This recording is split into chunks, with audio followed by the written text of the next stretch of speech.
Multiple loan ज्यादातर 90% आदमियों के मल्टीपल लोन ही है। क्यों है? ज्यादातर कॉमन मैन के, जो मध्यम वर्गीय परिवार के आदमी हैं, उनके ही मैं नोटिस कर रहा हूं मल्टीपल लोन उन्हीं के ही हैं सबसे ज्यादा। जो नीरव मोदी, विजय माल्या चले गए 10,000 करोड़ 13,000 करोड़ रुपए लेके, उनके कोई 125 लोन नहीं थे, 2 4 5 ही लोन थे मैक्सिमम, वो हैवी अमाउंट के थे। आम आदमी क्या कर रहा है? बेसिक जरूरत के लिए, कुछ जरूरी काम के लिए 1 2 लोन लिए हैं उसने, बस उसको चुकाने के लिए किसी कारण से फाइनेंशियल डाउन हो गया, बिजनेस कम हो गया, या जॉब चली गई, या जॉब दूसरी लग गई तो वो कम पैसे में लगी, मजबूरी में करनी पड़ेगी। अब वो ईएमआई दी नहीं जा रही, फिर आदमी सोचता है, जो कॉमन मैन है उसकी, भाई मेरा सिबिल ना खराब हो जाए, सिबिल को बचाने के लिए उसने लोन लिया। और फिर 4 5 लोन के बाद फिर लोन मिलने बंद हो गए, फिर क्रेडिट कार्ड लेने शुरू कर दिए। एक क्रेडिट कार्ड ले लिया, एक और ले लिया, क्रेडिट कार्ड के भी आप पे दूसरा क्रेडिट कार्ड बना देते हैं, क्योंकि क्रेडिट कार्ड लेना मतलब अपनी कब्र खुद खोदना। और बहुत से आदमियों ने 8 8 10 10 कब्रें खोदी हुई है, खास तौर पे कॉमन मैन ने। वो लोन के ट्रैप में फंस क्यों रहे हैं, लोन के जाल में फंस क्यों रहे हैं? यही कारण है। वर्ल्ड का सबसे बड़ा क्राइम, दुनिया का सबसे बड़ा अपराध जो मैं समझता हूं, एक लोन को चुकाने के लिए दूसरा लोन लेना। कब तक मिलेगा? एक लिमिट है, अगले 2 महीने 4 महीने 6 महीने।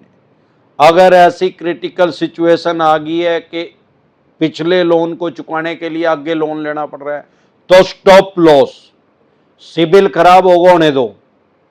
अरे फाइनेंशियल डेथ होगी यार, फिजिकल डेथ से तो बचोगे, होने दो उसको, उससे कोई फर्क नहीं पड़ेगा। जिस दिन वो पूरा खराब हो जाएगा, उससे 3 साल तक आपको कोई लोन नहीं मिलेगा।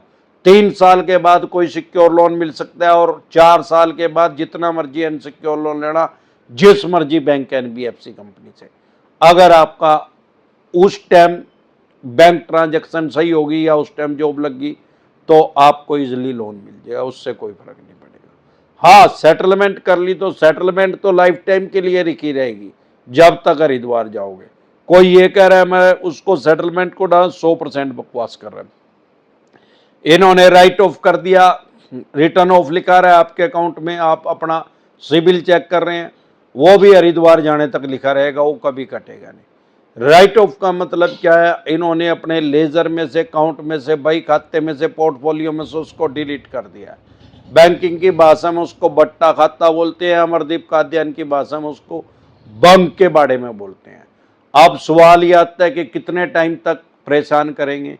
सबसे पहले तो जितने मल्टीपल लोन है, जितने भी लोन है, जितने भी बैंक एनबीएफसी कंपनी के, सारे चोर चोर मसेरे भाइया, सारे परेशान करने का तरीका इनका सबका एक ही है। सारे देश में एक ही तरीके से परेशान करते हैं। उसके लिए मैंने वीडियो बना रखी है, गाड़ी ट्रेनिंग डिसेंट एडवाइस। यूट्यूब के सर्च के ऑप्शन में लिखें गाड़ी ट्रेनिंग, आगे लिखे डिसेंट एडवाइस, तुरंत प्रभाव से आपकी समस्या का समाधान हो जाएगा। अनसिक्योर लोन है तो घंटा नहीं उखाड़ सकते, यह भी हमारी वीडियो का टाइटल है।